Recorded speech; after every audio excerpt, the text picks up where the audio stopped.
Well, we all know that Zimbabwe is having serious economic challenges, and that their current situation on South Africa, because many Zimbabweans come to seek a livelihood in South Africa. So we have to work with Zimbabwe in order to address that economic situation and find a way of helping them to reverse the current situation so that the citizens of Zimbabwe can happily return to their country. There's also a political problem. It's undeniable. It's there, and the people of Zimbabwe have to find a solution to it. We as South Africa are ready to assist. We sent envoys there because there has been huge concern about reports of abuse of human rights, imprisonment of opposition MPs, and many other concerns which have been directed at the presidency and at my department. So we agreed to appoint, the president would appoint 3 envoys, and they would visit Zimbabwe. We'd ask that they meet the government, particularly the president of Zimbabwe, President Mnangagwa, but also meet other stakeholders in the opposition, NGOs, and so on. They unfortunately could not meet but Zimbabwe has indicated readiness to facilitate such a visit, and we are in discussion with the president about the envoys returning to Zimbabwe to have a wider of meetings than they were able to have at this first contact. So we are not distressed by the fact that the full expectation was not met in this first visit. This is something we must continue to work at because, as I say, the situation of Zimbabwe impacts on South Africa. And so South Africa has to continue meeting with, talking to, attempting to help resolve the problems there in order to address, our own situation and focus on the challenges of South Africa. So we will continue to make the efforts. Well, if anyone wants to come here and talk to any party, you know that our constitution and our own laws would allow that. We don't stop people from talking to anyone. We, of course, respect the sovereignty of Zimbabwe. It's very important. But we have to continue to engage. There is a reality, as I say. Go to our border posts and see how many Zimbabweans wish to come into South Africa, and mainly for economic reasons. So it is in South Africa's interest, given our current economic situation, that we do continue to have discussions, keep a very dynamic link with Zimbabwe, assure their government we're not seeking to interfere in their internal matters, but we would like to work with them to find a solution that changes their current context. If they feel we cannot help, we will hear that from them. But my understanding was the discussions were cordial, and indeed that the desire of President Ramaphosa that there be meetings with individuals and organizations other than the government. This was communicated by the envoys. Minister Naledi Pandor, South Africa's Minister of International Relations, on the line with us. You can also follow the live stream on the Radio 786 Facebook page. We're going to go to headlines very quickly with Shanaz Gul Hamid. And upon our return, we're going to be looking at the situation out in Mozambique, where to the north of Mozambique, there's been some indications of instability, or at least efforts by certain militant groupings, which have sent a direct threat to Pretoria. This grouping claiming to be somewhat linked to the ISIS terrorist group. We'll get into that and more in a short bit as we continue our conversation with Minister Naledi Pandor, South Africa's Minister for International Relations. Radio 786, news that matters.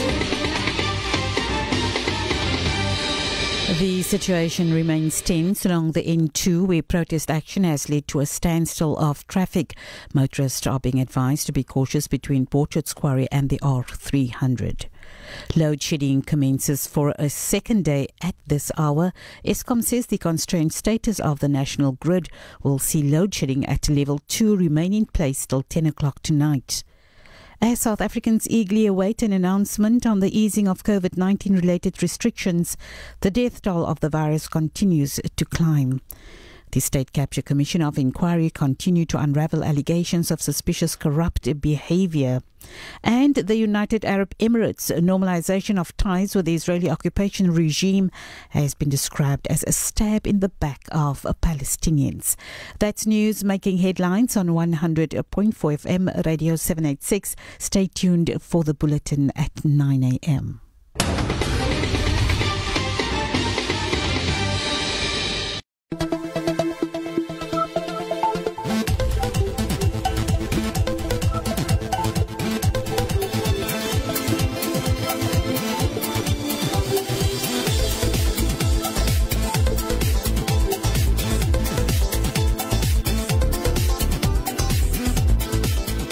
In our AM 100.4 FM, welcome to this Friday morning. We're talking at the moment to Minister Naledi Pandor. She's South Africa's Minister of International Relations, and we're talking about particularly South Africa's foreign policy at this time. Of course, COVID-19 has been quite a complication for the manner in which states do operate, and a lot of the time of the Minister has been spent on, facilitating, certainly from a diplomatic perspective, the repatriation of South Africans and the repatriation of citizens from around the world to their respective countries that were found to be in South Africa.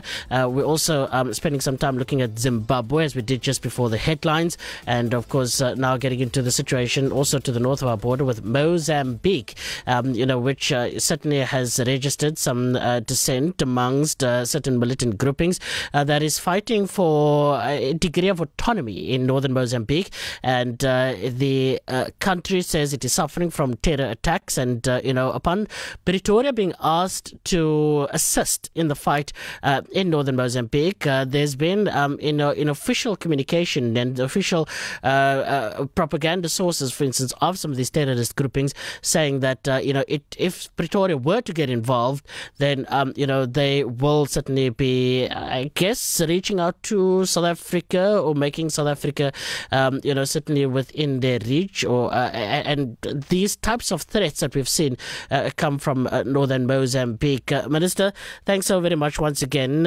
for sticking around with us. What do you make of what's happening currently in Mozambique? Are you in any way concerned about this threat that is in fact being made by these terrorist groups?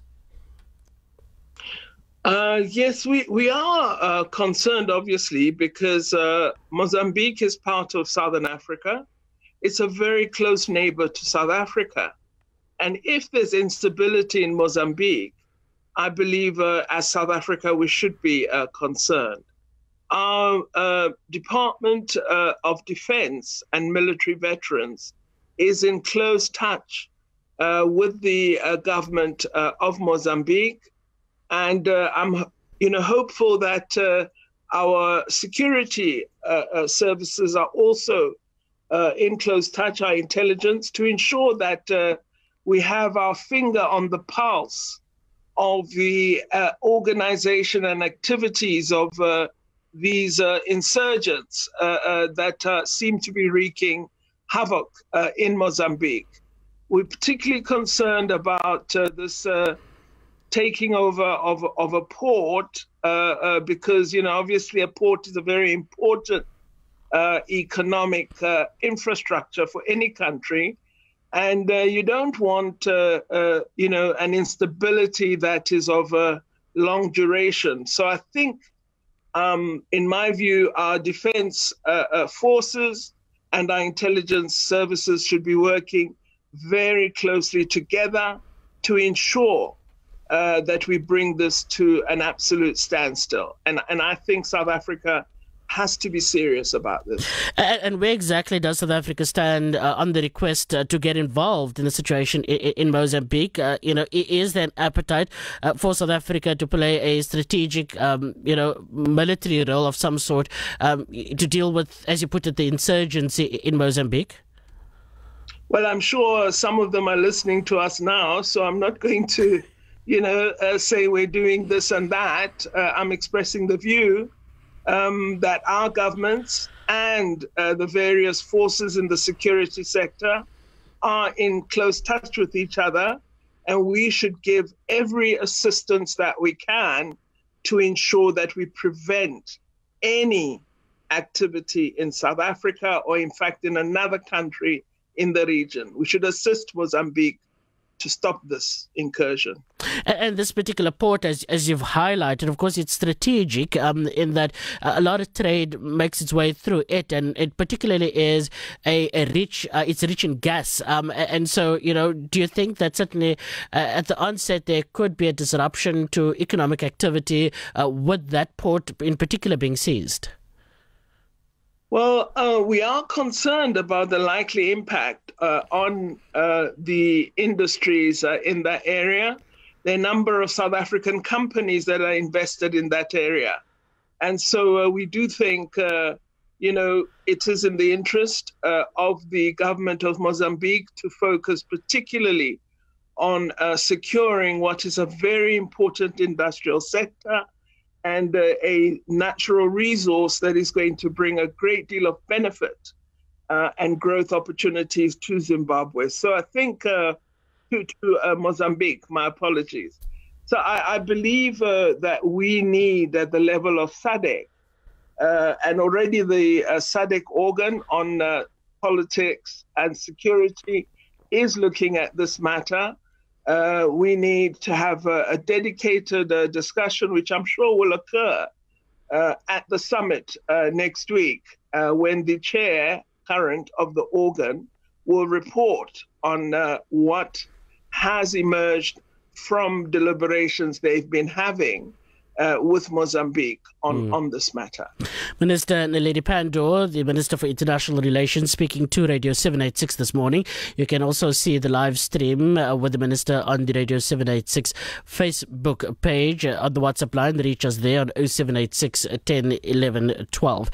Now, Minister, South Africa currently is in the swing of ending its role as part of a non-permanent member of the United Nations Security Council. There are very many vested interests on that council, and the council is having to deal with very tricky matters of Syria and particularly, Libya, which, South Africa too has had as not just as a fraternal partner to Libya through the very many years, but also it is on our continent, and we are equally concerned about Libya in particular. So talk to me about what South Africa's position is, because what we've seen is an absence of the UN and the UN's voice on Libya, but instead you see different proxy countries at the moment using Libya to a certain degree, for supporting different factions. What is South Africa's position on Libya, especially as a non-permanent member of the United Nations Security Council? Well, the UN has been giving attention to Libya. However, we are concerned that there's been a delay in the appointment of the special envoy of the Secretary General. We have said we'd like that to be an African. And since Ambassador Lamara resigned from the position, no one has been appointed. So we are concerned at that gap and have been articulating this in meetings of the Security Council, the virtual meetings that I've participated in. As the African Union, and particularly the AU chairperson, has continued to have